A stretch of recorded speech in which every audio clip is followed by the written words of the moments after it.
안녕하세요, 단쌤입니다. 자, 한번 생각을 해볼게요. 여러분들이 땅이나 건물을 샀는데, 땅에 있는 건물을 샀는데 토지가 100평으로 나와 있었어요. 등기부 등본에.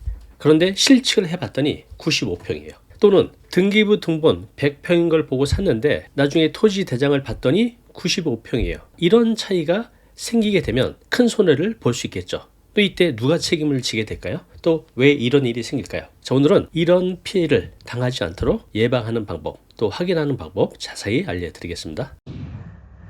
자, 여기 신문 기사가 있는데요. 실제 사례자의 내용입니다. 안타까운 내용이에요. 보시는 대로 등기부 등본하고 토지 대장 둘 다 면적이 나와져 있잖아요. 그런데 면적 정보가 불일치하다고 합니다. 자, 이럴 때 손해배상 누구에게 있을까요? 또 얼마를 손해보게 될까요? 자, 여기도 나옵니다. 등기부 등본 토지 대장 면적 정보 불일치로 인한 손해배상은, 네, 궁금하시죠? 이 신문에 사례가 나와 있는데 대략적인 사례입니다. 제가 요즘 살을 붙여서 여러분이 이해하기 쉽도록 설명을 다시 드리겠습니다. 자, 여기 오늘의 주인공 매수인 박 씨가 있습니다. 자, 50대 가장인데 평소 꿈꾸던 작은 꼬마 건물을 매입하기로 했습니다. 자, 당시 공인중개사 중개인을 통해서 샀습니다. 자, 요 매도인이 갖고 있는 이 건물은 대지가 80평이었어요. 자, 매입 당시 이 공인중개사께서는 해당 건물 대지 면적이 80평이라는 정보를 받았습니다. 자, 그리고 매입 후에 잔금 대출 현황 조사를 위해서 감정평가서를 통해서 실제 면적을 확인해 봤더니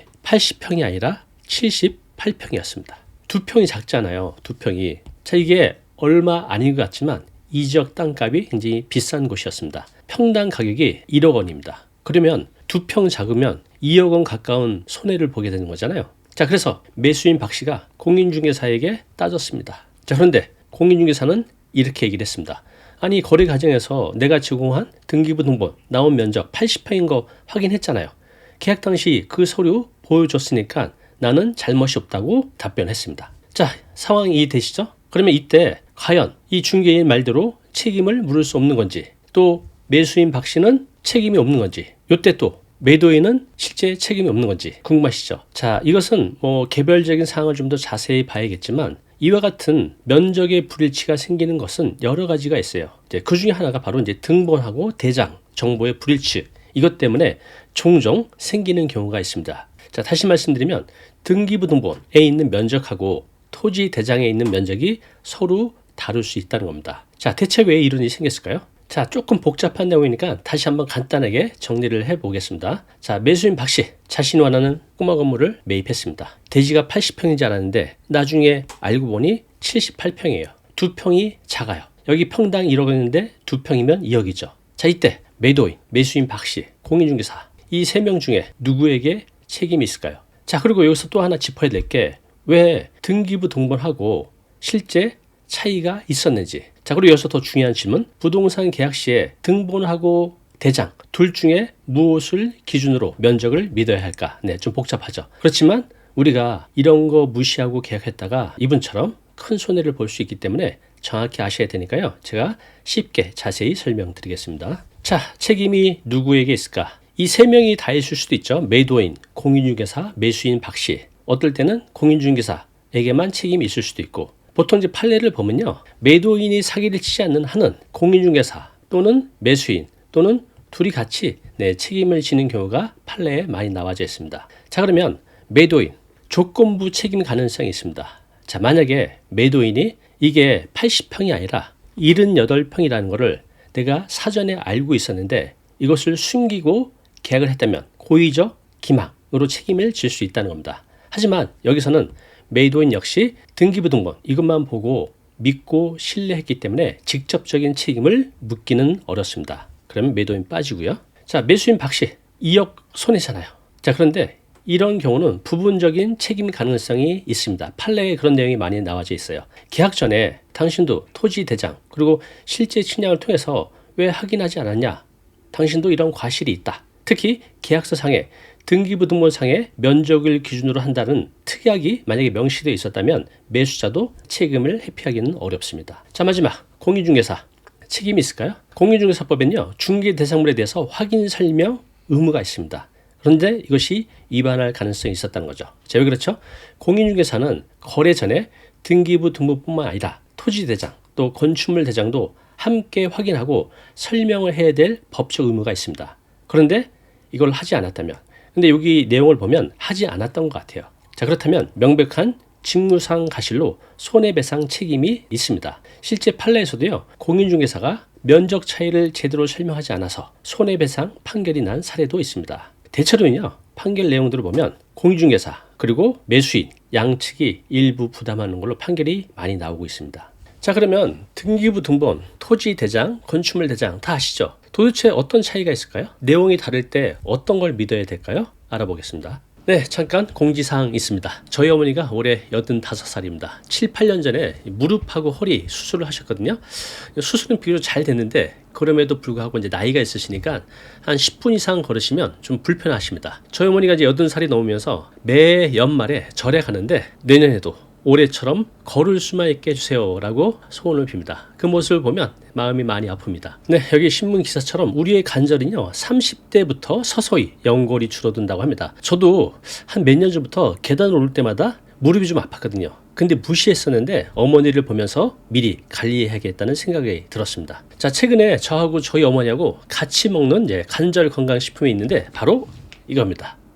자, 이 제품은요 관절 팩트 더 프리미엄이라는 제품인데요, 식약처 인증 원료 40종 성분이 들어있다고 합니다. 자, 이 제품 5월 가정의 달, 소중한 달이죠. 그래서 우리 다니TV 시청자분들과 함께 공동 구매를 합니다. 온라인 최저가입니다. 70% 할인한 가격으로 공동 구매로 제공해 드립니다. 자, 제품은 이렇게 다양하게 구비가 되어 있습니다. 골라서 구입하시면 될 것 같아요. 특히 이 제품은요 식약처에서 인정받은 관절 기능성 원료인 지방산 복합물 FAC가 함유되어 있다고 합니다. 네, 보시는 것처럼 액상형이라 먹기도 편하고요, 흡수도 잘 된다고 합니다. 하루 한 포로 관절 건강을 지켜보시기 바랍니다. 자, 그리고요 선물하시는 분이 있으실 것 같아서 이렇게 고급 쇼핑백도 함께 증정해 드립니다. 5월 2일까지 진행하니까요 참고하시기 바랍니다. 자, 구매 방법은요 아래 고정 댓글 통해서 링크 클릭하시면 확인할 수 있습니다.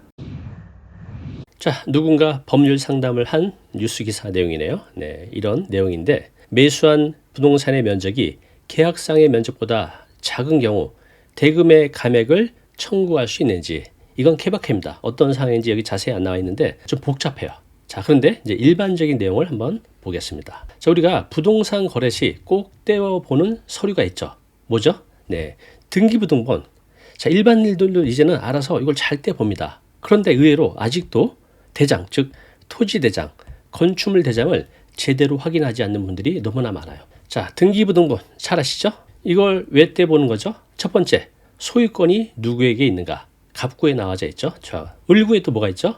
소유권 이외에 권리관계, 즉 저당권, 대출이 있는지, 가등기, 가처분, 또 전세권 같은 소유권 이외에 권리관계가 있는지를 확인하죠. 가장 중요한 건 이 집의 실제 주인이 누구인지, 또 이 집을 담보로 대출을 받았는지 등을 알 수 있는 서류죠. 그래서 여러분들도 이거 보시는 거잖아요. 자, 다음은 토지 대장입니다. 뭘 알 수가 있죠? 자, 토지 대장은요 땅의 면적, 또 지목, 이게 대지인지 논인지 밭인지 임야인지 어떤 용도의 땅인지가 자세히 나와져 있습니다. 특히 면적 매우 중요합니다. 이 부분 뒤에서 다시 설명드릴게요. 토지 대장에서 여러 가지가 나와져 있지만 면적 부분이 가장 중요합니다. 자, 다음은 이제 건축물 대장이죠. 건물의 실제 상태를 보여주는 대장이에요. 예를 들면 건물의 구조, 또 건물의 용도, 이게 주택인지 상가인지, 또 층수, 연면적, 이런 것들이 자세히 나와져 있습니다. 자, 그러면 질문 드릴게요. 이 질문 너무너무 중요하니까요 잘 맞춰보시고 틀리시면 안 됩니다. 부동산의 소유자가 부동산 등기부등본 또 토지대장 다르다면 어느 쪽을 믿어야 될까요? 자, 다시 한번 질문 드릴게요. 부동산의 소유자, 실제 소유자가 등기부등본하고 둘 다 떼봤는데 토지대장 달라요. 어느 쪽을 믿어야 될까요? 네, 답은 등기부등본입니다. 자, 등기부등본이 법적인 소유권을 증명하는 공식 문서이기 때문에 만약 등본하고 대장하고 정보의 차이가 있다면요 등기부등본이 기준이 됩니다. 자, 두 번째 질문입니다. 오늘 내용하고 직접적인 관련이 있는 아주 중요한 질문이에요. 맞춰보세요. 자, 이번에는 등기부등본의 땅의 면적하고 토지 대장에 있는 땅의 면적이 달라요. 그러면 어떤 것을 믿어야 할까요? 등본을 믿어야 될까요? 대장을 믿어야 될까요? 자, 이런 경우는요 대장, 즉 토지 대장에 있는 면적을 우선적으로 고려합니다. 왜냐하면 토지 대장의 면적 정보가 더 정확하고 최신의 상태를 반영하기 때문입니다. 자, 정리하면요 소유권이나 권리관계, 등기부등본에 따르고 땅의 면적, 또 건축물의 용도 이런 것들은 대장의 정보를 따르는 것이 원칙입니다. 이해하셨죠? 자, 다시 한번 말씀드릴게요. 소유권, 권리관계는 등기부 등본이 우선이다. 또 면적, 오늘 이것 때문에 문제가 된 거죠. 또 용도 같은 경우는 토지 대장, 또 건축물 대장이 우선이다. 이걸 꼭 기억하시면 되겠습니다. 자, 그렇다면 정부에서 국가기관에서 발행하는 이 서류, 등기부 등본, 또 대장 차이가 나면 안 되잖아요. 그런데 왜 차이가 날까요? 그 이유를 살펴보겠습니다. 자, 과거에는 60년대, 70년대 초만 해도 컴퓨터가 없을 때였죠. 이때만 해도 모든 것들이 수기로 작성을 했습니다. 또 등기부 등본, 또 대장 서로 다른 기관에서 하다 보니 이 정보가 실시간으로 연계되지 않아서 등기부 등본, 대장이 서로 다른 시절이 있었습니다. 자주 발생했었어요. 그때는. 자, 예를 들어서 일제감정기나 또 60년대, 또 70년대는요. 토지 소유와 행정구역 개편이 아주 복잡하게 진행이 되는데 그 과정에서 또 등본, 또 대장 간의 정보가 어긋난 채로 방치되는 경우가 많이 있었습니다. 자, 다행히 요즘은 대부분 정리가 돼서 이런 사례가 드물긴 한데 하지만 여전히 오래된 땅이나 시골 지역에서는요. 간혹 등본, 대장 차이가 있습니다. 이것 때문에 여러 가지 다툼이 생기기도 합니다. 그래서 주의가 필요합니다. 자, 정리를 해보겠습니다. 왜 등본과 대장이 차이가 나는 경우가 생기는지 역사적인 또 행정적인 이유 또 측량 오차 또는 방식 때문에 다양한 이유로 등본과 대장 차이가 생기는 경우가 가끔 생기고 있습니다. 조심해야 됩니다. 자, 우리가 이런 걸 모를 때는 두려움이 없죠. 근데 이제 알게 되셨으니까 이제 좀 겁이 나죠. 계약서를 쓸 때 나도 두 개 차이가 때문에 손해보는 거 아니야? 그래서 언제 무엇을 어떻게 확인할지 간단하게 정리해 드리겠습니다. 자, 언제? 반드시 부동산 계약하기 전에 해야 됩니다. 무엇을? 등기부 등본 또는 토지 대장, 건축물 대장에 차이가 있는지를 반드시 확인하시기 바랍니다. 자, 어떻게? 소유주와 면적 차이가 있는지를 확인하시기 바랍니다. 자, 이렇게 해서 차이를 발견했습니다. 대장과 등본의 차이를 발견했어요. 그러면 어떻게 해야 될까요? 그냥 계약을 해야 될까요? 아니죠. 어떻게 해야 될지 알아보겠습니다. 자, 다시 한번 보겠습니다. 부동산 거래를 해요. 자, 그래서 여러분들이 등본하고 대장하고 차이를 확인했어요. 내용이 일치하면 그대로 진행을 하면 됩니다. 그런데 내용이 불일치해요. 차이를 파악해야겠죠. 자, 소유권 권리관계라고 하면 등기부 등본으로 기준하고요. 면적 같은 경우는 토지 대장을 기준으로 하죠. 그런데 여러분들이 이 차이를 확인했는데 내가 자신이 없으면요. 이때 전문가의 도움을 받으시기 바랍니다. 마찬가지로 내가 대장과 등본의 차이를 발견했는데 잘 모르면 역시 전문가의 상담을 통해서 거래 위험을 없애셔야 됩니다. 자, 다시 한번 말씀드리겠습니다. 부동산 서류 체크리스트입니다. 자, 반드시 거래 전에, 그죠? 거래 전에 체크하셔야 됩니다. 뭘? 등본과 대장의 면적 비교, 또 건물의 실제 용도, 또 건축물 대장상의 용도. 이게 만약 불일치하게 되면 그 건물은 불법 건축물입니다. 또 등기부 등본상의 소유자와 매도자 일치 여부, 또 권리관계 당연히 보셔야죠. 또 최근 서류인지 반드시 확인하셔야 돼요. 가능하면 당일 서류를 떼어보시기 바랍니다. 자, 이렇게 해서 서류를 확인했어요. 그런데 면적에서 차이가 발생했어요. 그러면 매도인에게 통보를 해야겠죠. 자, 매도인, 당신 이거 차이가 있는데 알고 있느냐? 그분도 몰랐다고 하면 자, 그러면 지금 이 상태에서 계약을 못하니 이걸 좀 정리를 한 다음에 다시 계약을 하자.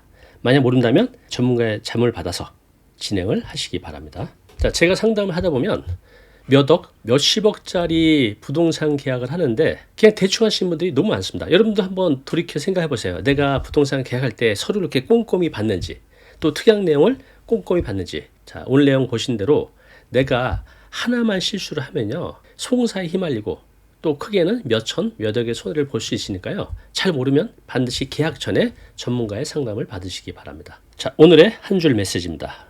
등기부와 대장 두 눈으로 직접 비교하세요. 자, 오늘 내용 너무 중요한 내용이죠. 영상 보고 나면 잊혀지잖아요. 자, 자료 무료로 제공하고 있습니다. 이 자료, 요거 받고 싶은 분들은요. 아래 링크로 신청하시면 됩니다.